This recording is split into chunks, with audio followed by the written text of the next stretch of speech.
Violet wanted to start that way. Hi, it's Mrs. Wassinger. This is my daughter, Violet. Violet, say hey. Hey. Okay. We are back for chapter 5 of Tales of a Fourth Grade Nothing by Judy Blume. This chapter is called The Birthday Bash, and it's hilarious. But before we begin, I'd like Violet to tell us what happened in the last chapter. In the last chapter at the end, Fudge lost his 2 front teeth because he thought he could fly off of the jungle gym. Mm-hmm. And who did his mother blame? Hit Fudge's brother. Peter. Ah! Have you ever been blamed for something you didn't do by a younger sibling? Me too. At the end, though, what does his mom do? She apologized. Yeah, she says, it was an accident. I know you didn't mean to do that. It was nobody's fault. Nobody's fault. That's right. Thank you, Violet. I'm going to start reading chapter 5 now. Okay. You need a different exit strategy. Okay, how about this? That's very unique. Okay, chapter 5, The Birthday Bash. Are you ready for this? I got used to the way Fudge looked without his top front teeth. He looked like a very small first grader. Dr. Brown, our dentist, said he'd have to wait until he was 6 or 7 to get his grown-up teeth. I started calling him Fang because when he smiles, all you can see are the top 2 side teeth next to the big spaces. So, it looks like he has fangs. My mother didn't like that. I want you to stop calling him Fang, she told me. What should I call him? I asked. Farley Drexel? Just plain Fudge would be fine, my mother said. What's wrong with Farley Drexel? I asked. How come you named him that if you don't even like it? I like it fine, my mother said, but right now we call him Fudge. Not Farley, not Drexel, and not Fang. What's wrong with Fang? I asked. I think it sounds neat. Fang is an insult. It's not very nice. Oh, come on, Mom. He doesn't even know what a fang is. But I know, Peter, and I don't like it. Okay. I promised never to call my brother Fang again. But secretly, whenever I look at him, I think it. My brother, Fang Hatcher. Nobody can stop me from thinking. My mind is my own. Fudge is going to be 3 years old. My mother said he should have a birthday party with some of his friends. He plays with 3 other little kids who live in our building. There's Jenny, Ralph, and Sam. My mother invited them to Fudge's party. Grandma said she would come over to help. My father couldn't make it. He had a Saturday business appointment. I wanted to go to Jimmy Fargo's, but my mother said she needed me to supervise the games. The kids were going to be there from 1 until 2:30. It's only an hour and a half, my mother reminded me. That's not so bad, is it, Peter? I don't know yet. Ask me later, I said. The kitchen table was set up for the party.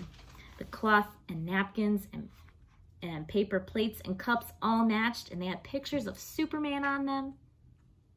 Right before party time, Grandma tried to change Fudge into his new suit, but he screamed his head off about it. No suit! No suit! No! My mother tried to reason with him. It's your birthday, Fudgy. All your friends are coming. You want to look like a big boy, don't you? While she was talking to him, she managed to get him into his shirt and pants, but he wouldn't let her put on his shoes. He kicked and carried on until my mother and grandmother were both black and blue. Finally, they decided as long as he was in his suit, his feet didn't matter.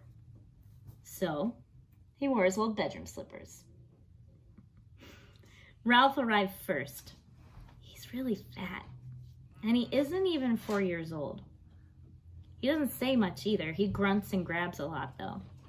Usually his mouth is full of something. So the first thing Ralph did was wander into the kitchen. He looked around for something to eat, but Grandma was guarding the place. She kept telling him, no, we're going to wait until the other kids are here. Jenny arrived next. She was wearing little white gloves and party shoes. She even carried a pocketbook. Besides that, she had on dirty jeans and a sweater. Her mother apologized for her clothes, but said she couldn't do anything with Jenny lately, especially since she'd taken to biting. What does she bite? I asked, thinking maybe furniture or toys or things like that. Oh, she bites people, Jenny's mother said. But you don't have to worry about it unless her teeth puncture through your skin. Otherwise, it's perfectly safe. I thought, poor old Fudge, he can't even bite back. He doesn't have any front teeth. I looked at Jenny. She seemed so innocent. It's hard to believe she was a vampire. Was she really a vampire? No. Sam came last. He carried a big present for Fudge, but he was crying. It's just a stage he's going through, his mother explained. Everything scares him, especially birthday parties. But he'll be fine, won't you, Sam? Sam grabbed onto his mother's leg and screamed, "Take me home! Take me home!" Somehow, Sam's mother untangled herself from Sam's grip and left. So, at 5 after 1 o'clock, we were ready to begin. We had an eater, a biter, and a crier. I thought that 2:30 would never come. I also thought my mother was slightly crazy in the first place for thinking up this party. Doesn't Fudge have any normal friends? I asked. There's nothing wrong with Fudgy's friends, my mother whispered back. All small children are like that. Grandma got them seated around the kitchen table. She put a party hat on each kid's head. Sam screamed, "Get it off! Get it off!" But the others wore their hats and didn't complain. My mother snapped a picture of them with her new camera. Then Grandma turned off the lights and my mother lit the candles on Fudge's cake. It had chocolate frosting with big yellow roses. I led the singing of Happy Birthday. My mother carried the cake across the kitchen to the party table and set it down right in front of Fudge. Sam cried, "Too dark! Too dark!" So Grandma had to turn on the kitchen lights before Fudge blew out the candles. When he was finished blowing, he reached out and grabbed one of those frosting roses off his cake and shoved it in his mouth. "Oh, Fudge," my mother said, "look what you've done." But Grandma said, "It's his birthday, let him do it." So Fudge reached over and grabbed another rose. I guess Ralph couldn't stand seeing Fudge eat those yellow roses because he grabbed one too. By that time, the cake looked pretty messy. My mother, finally coming to her senses, took the cake away and sliced it up. Each kid got a Dixie cup, a small piece of cake, and some milk. But Jenny hollered, "Where's my rose? I want one too!" Because her slice of birthday cake didn't happen to have one. My mother explained that the roses were only decorations and there weren't enough to go around. And Jenny seemed to be okay with that. But then when Grandma stood over her to help her open her Dixie, Jenny bit her on the hand. "She bit me!" Grandma cried. "Did it break the skin?" my mother asked. "No, I don't think so." "Oh, good, then there's nothing to worry about," my mother told her. Grandma went into the bathroom and to put some medicine on it anyway. She wasn't taking any chances. Ralph was the first to finish his food. More, he said, holding up his empty plate. "I don't think you should give him any more," I whispered to my mother. "Look at how fat he is now." "Oh, Peter, this is a party. Let him eat what he wants." "Okay," I said. My mother served Ralph a second piece of cake. He threw up right after he was finished with it. Ugh. Me and Grandma took the kids into the living room while my mother cleaned up the mess. Ooh, this is party going well, huh? Mm-hmm. Grandma told Fudge he could open his presents while his friends watched. So Jenny brought him a musical Jack-in-the-Box, and when he turned the handle, it played "Pop Goes the Weasel." And when he reached the part of the song about Pop, up jumps this clown. Fudge loved it. He clapped his hands and laughed, but Sam started to scream, "No, no more, take it away." He hid his face in his hands, and he wouldn't look up until Grandma promised to put the Jack-in-the-Box in another room. Fudge opened Ralph's present next. It was a little wind-up car that ran all over the floor. I kind of liked it myself, and so did Ralph, because he grabbed it away from Fudge and said, "That's mine." "No!" Fudge shouted. "Mine!" When my mother heard the racket, she ran in from the kitchen. She explained to Ralph that it was Fudge's birthday, but Ralph wouldn't listen. I guess my mother was afraid he might throw up again, and this time on the living room rug, so she begged Fudge to let Ralph play with the car for a few minutes. But Ralph kept screaming that it was his car, so Fudge started to cry. Finally, my mother took the car away. She said, "Let's see what Sam brought you." Fudge liked that idea. He forgot about the little car as he ripped the paper and ribbon off Sam's package. It turned out to be a big picture dictionary, the same one that the Yarbys brought me a couple months ago. Fudge got mad when he saw it. "No!" he yelled. "No more book!" He threw it across the room.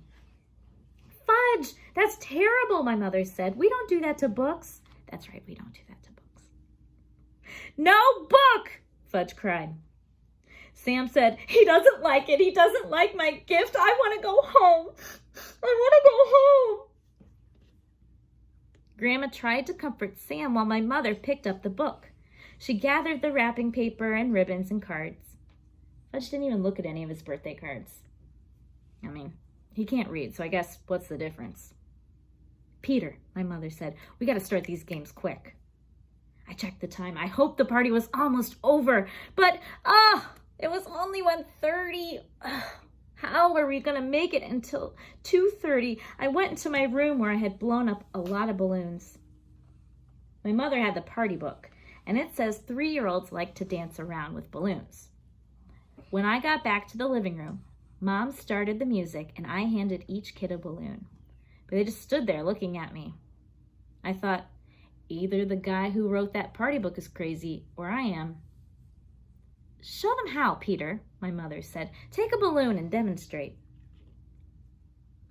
I felt like one of the world's greatest living fools dancing around with the balloon, but it worked.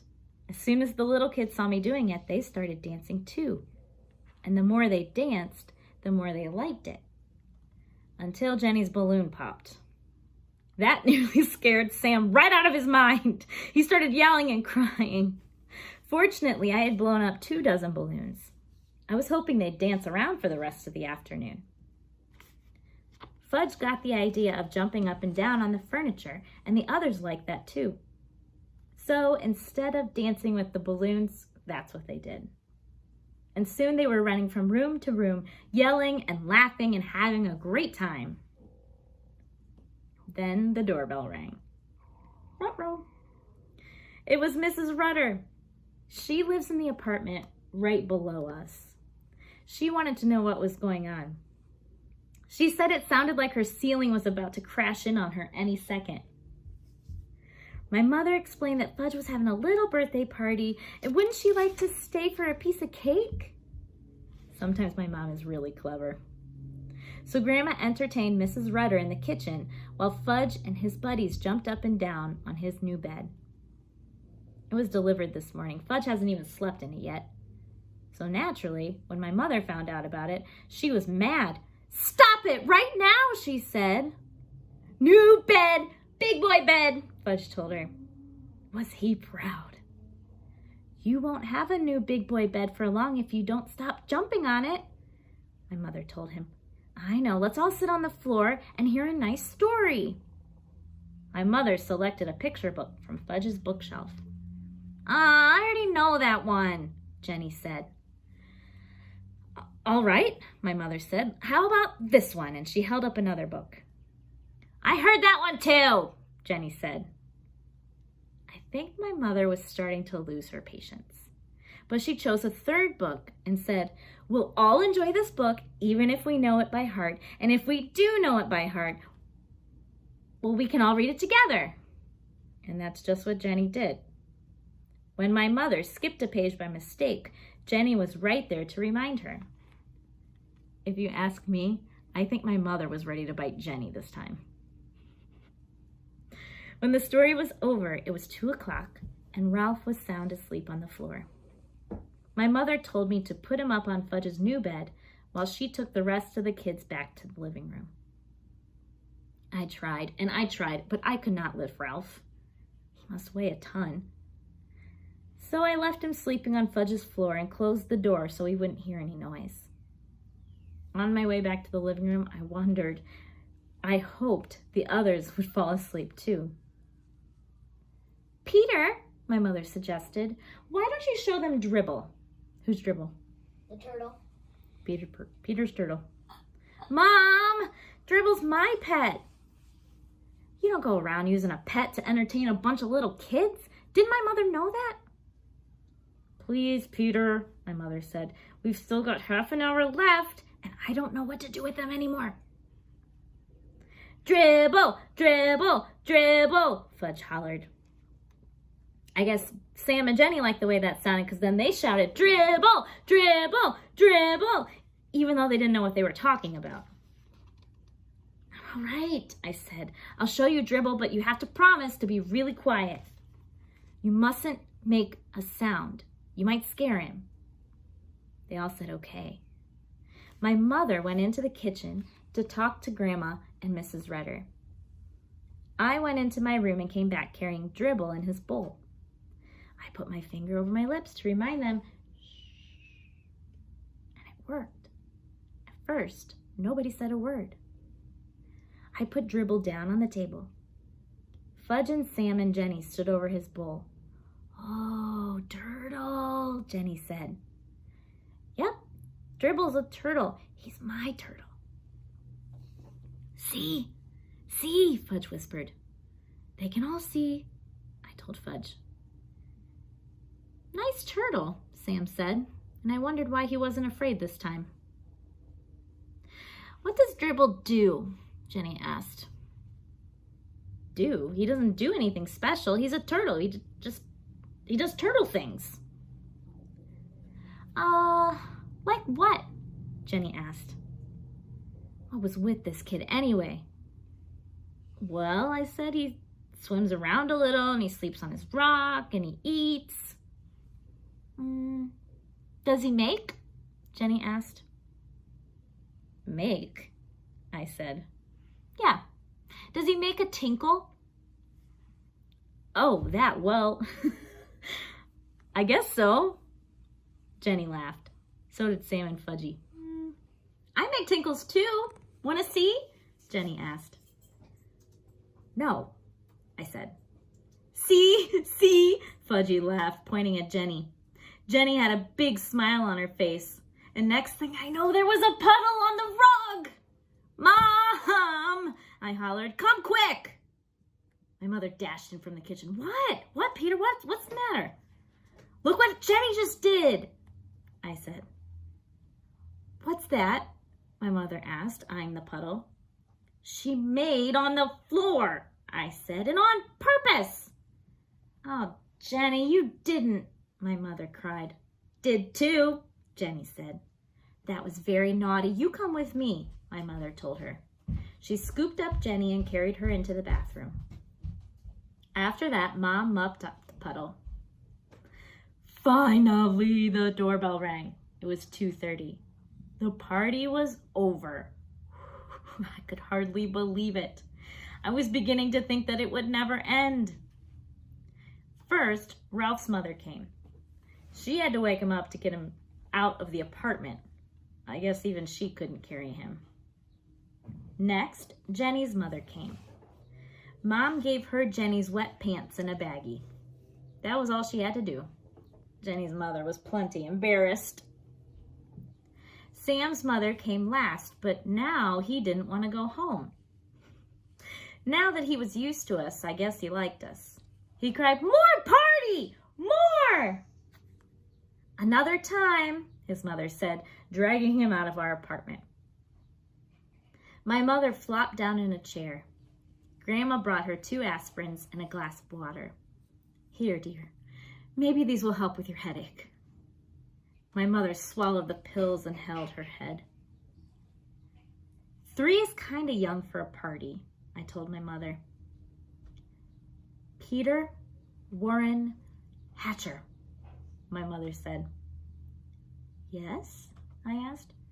You are so right. I flopped down next to my mother. She put her arm around me, and we both watched Fudge work his new Jack-in-the-Box. Later, when my father came home, he said, "Hey, how'd Fudge's party go?" My mother and I looked at each other, and we laughed. That is the end of that chapter. Oh my goodness. Thank you for listening, and come back tomorrow when we will hear chapter 6, Fang Hits Town. See you soon.